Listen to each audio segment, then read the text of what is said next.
On an unknown date in deep antiquity, a global war was remembered. The explanation was simple. These were myths.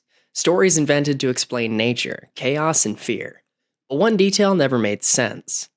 Civilizations that never met described the same beings, the same wars, the same aftermath. And once you notice it, you can't unsee it. History didn't disappear. It was rewritten. This is the broken truth.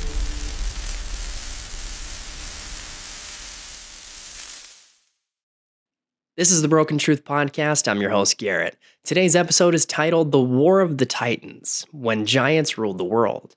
This is not about belief. It's about a story declared settled before the questions were. According to mainstream archaeology, comparative mythology, and modern anthropology, the story unfolds cleanly. Early human societies encountered overwhelming natural forces: floods, earthquakes, fire from the sky. They found ruins they didn't understand. They encountered extremes of strength, size, and power. So they told stories. Those stories personified chaos as gods. They magnified memory into monsters. They transformed fear into narrative. Over generations, those stories evolved. Gods became titans. Titans became giants. Giants became metaphors. By the time writing emerged, the myths were already symbolic. Modern scholarship categorized them as allegory, cultural psychology, shared archetypes produced by the human mind responding to similar stressors. The sequence, as taught, is straightforward. Humans exaggerate, oral traditions distort, symbolism replaces memory. No literal giants are required. No global conflict is necessary. No historical event needs to have occurred. The case is considered explained. And on the surface, the explanation sounds reasonable. Myths exist everywhere. Flood stories repeat. Hero narratives mirror one another. The similarities are dismissed as coincidence. The consistency is reframed as imagination. And the discussion ends there. To understand why that explanation became dominant, you have to understand the moment these stories emerged from, because power behaves differently under pressure. The time frame spans prehistory through the early Bronze Age, roughly 12,000 to 3,000 years before the present. This was not a stable world. Humanity was transitioning from hunter-gatherer survival to permanent settlement. Agriculture expanded populations faster than systems could support them. Competition intensified. Territory mattered. City-states began to form. Kings claimed divine authority. Rule was justified, not by consent, but by cosmic order. And beneath all of it was memory. Memory of collapse, memory of catastrophe, memory of a world that ended once already.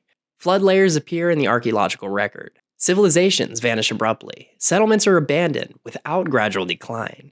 This was not a world inventing stories for entertainment. It was a world explaining survival. By the time these stories were written down, institutions already existed to control them: priesthoods, royal scribes, temple authorities, and early ruling elites. Their function was not neutral preservation, it was legitimacy. Divine kingship required continuity. Authority required order. Memory required management. There was no independent verification, no peer review, no obligation to preserve contradictions.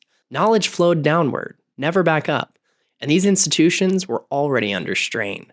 Collapsed civilizations surrounded them. Megalithic structures stood without explanation. Flood traditions persisted across regions. Loss changes narratives. When the past threatens authority, it is reshaped. Before the stories of gods at war, there were events that left scars. Cities were abandoned, survivors fragmented, languages diverged. Flood and impact myths spread globally, not as isolated tales, but as resets. The world ends, the world begins again. And scattered across that reset were structures no one could explain. Stone blocks weighing hundreds of tons, precision cuts beyond bronze tools, foundations older than the cultures built atop them. Inheritance without authorship.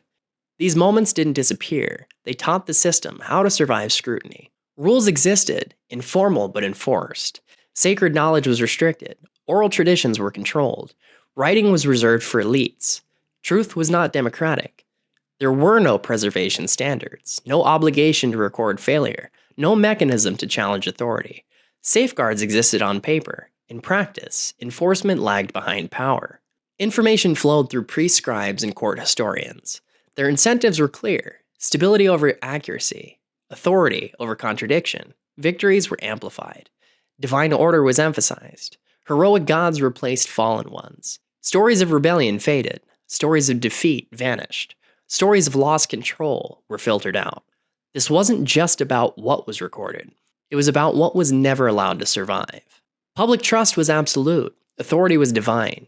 Questioning it was not skepticism, it was rebellion. Fear lingered. Collapse was remembered. And fatigue set in.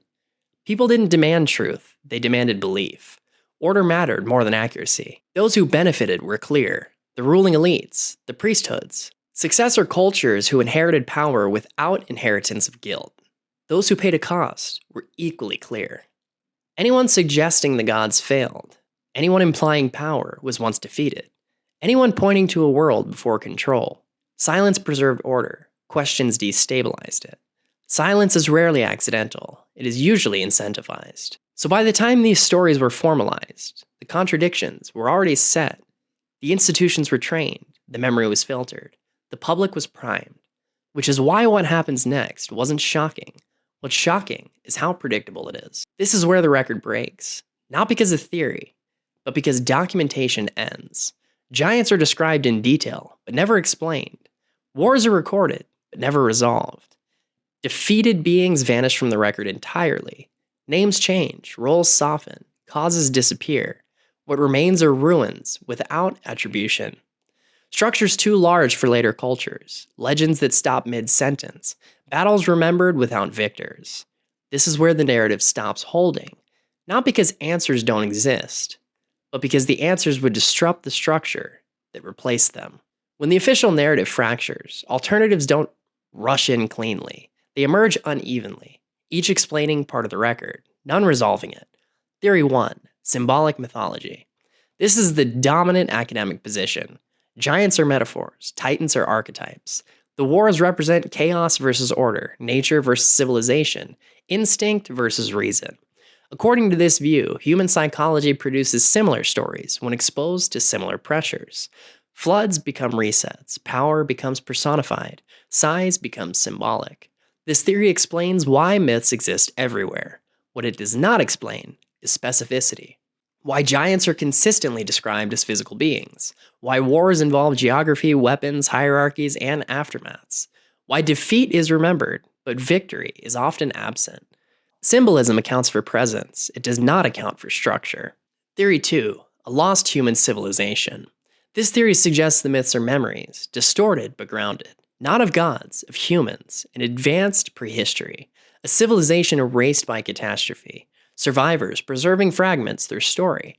Supporters point to anomalous ruins. Precision stonework. Sites predating accepted timelines. The criticism is immediate.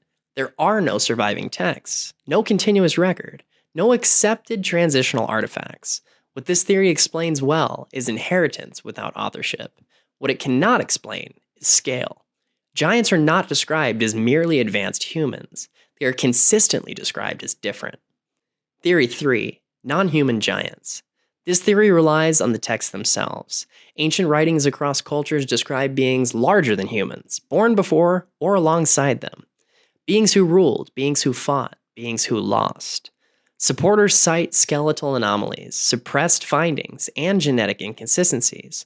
They point to the persistence of the narrative despite cultural erasure. The criticism is swift and final: pseudoscience. Myth, literalism. Narrative excess. What this theory explains is consistency. What it fails to provide is verification acceptable to modern institutions. Each theory explains something. None explain everything. And none address why the same institutions decide which explanations are permissible. When you place these stories side by side, a pattern emerges. Different continents, different names, different languages, but the same structure remains. Giants arrive before modern humans. They rule or dominate. A war occurs, often framed as divine. The giants lose. The world resets. The survivors inherit ruins in silence. The same institutions later decide these are myths. The same explanations reduce complexity. The same outcome follows: closure without resolution. This is not coincidence, it is consistency. Different decades, different headlines, but same structure. Resistance to this story does not come from evidence alone. It comes from cost. Authority bias protects institutions that define history. Challenging the narrative risks credibility, funding, and position. Social cost punishes dissent. Those who question foundational timelines are isolated, not debated. Cognitive dissonance plays its role. If the past is unstable, the present becomes fragile, and narrative comfort matters. A world built on myth is safer than a world built on loss, failure, or defeat. The idea that power once lost control, that guardians failed, that the world required intervention. These ideas destabilize authority, so they're softened, reframed, and archived. Why do giants appear everywhere? Why are they always erased? Why are their wars remembered, but never taught? Why do ruins outlive explanations? Why do stories stop where accountability would begin? This story does not ask you to believe in giants. It asks you to notice a pattern. When explanations arrive too quickly, when consistency is dismissed, when institutions decide curiosity is dangerous, something is being protected. Not truth, structure. If you're hearing this, you're past the public record. What follows isn't accepted history, it isn't consensus, and it isn't comfortable. This is where we examine what the official narrative avoids, not because it's proven false, but because it's never been allowed to mature. When myths stop behaving like myths, publicly, giants are dismissed as symbols. Privately, the problem is consistency. Across cultures that had no shared language, no known contact, and no synchronized development, the same framework appears again and again. Not just giants, but orders of giants. Not just wars, but hierarchies of conflict. Not just destruction, but containment. These aren't fairy tales. Fairy tales evolve wildly. These stories stabilize. Names change, roles soften, but the architecture remains intact. And architecture implies design. The losers of history are always silent. There's a pattern historians rarely address. Victors leave records, losers leave ruins. In Titan War narratives, the defeated are never interrogated, never interviewed, never mourned. They vanish. Their cities are buried. Their technologies became impossible. Their remains, if found, are reclassified, misdated, or quietly discarded. History doesn't just forget losers, it removes them. And removal requires authority. A war that ended with containment, not victory. One detail appears across multiple traditions. The giants aren't always destroyed. They're sealed, bound, buried, imprisoned beneath the mountain, oceans, or the earth itself. That is not mythic language of triumph. That is language of containment. You don't contain symbols, you contain threats, which raises an uncomfortable possibility. What if the war didn't end in total victory? What if it ended in management? Why modern institutions can't touch this? If any part of these accounts points to a real prehistory involving non-human or pre-human entities, the implications are immediate. Human civilization becomes secondary. Authority becomes inherited, not earned. History becomes curated and not discovered. Modern institutions are not equipped for that. Not academically, not politically, not psychologically. So the safest response is dismissal. Not refutation, not investigation, but dismissal. The genetic and anthropological edge. There are anomalies modern science still can't comfortably place. Unexplained skeletal proportions, isolated genetic markers, ancient descriptions of hybridization. Individually, they're dismissed. Collectively, they form a question science refuses to ask out loud. What if humanity wasn't alone at the top of the hierarchy when civilization began? And what if history begins after a power vacuum? The real reason this story persists. Stories survive when they serve a function. The Titan War stories don't glorify humanity. They don't celebrate progress. They don't promise safety. They warn. They warn about power overreach, about guardians who failed, about forces that were once dominant and lost control. That isn't mythology for comfort. That's mythology for memory. If giants never existed, then the effort to erase them is unnecessary. If the wars never happened, the consistency is inexplicable. And if none of this matters, then why does every civilization agree it ended something? Review the sources, read the texts, study the ruins, and decide for yourself where the record fails. Because this didn't fail by accident. It failed by design. Or neglect. and that distinction matters. Thank you for listening to the Broken Truth Podcast. Be sure to follow us on whatever platform you're listening on. Leave us a 5-star review. Drop your thoughts in the comments below. And until next time, stay awake, stay aware, and stay questioning the narrative. In a world built on hidden histories and half-truths, we've only just begun to peel back the layers. Because what you've heard tonight was never meant to be known. But you were meant to find it. If you're ready to go deeper, leave us a review, comment your thoughts, share this episode, and step inside the archives. Join the inner circle, where the real evidence is kept.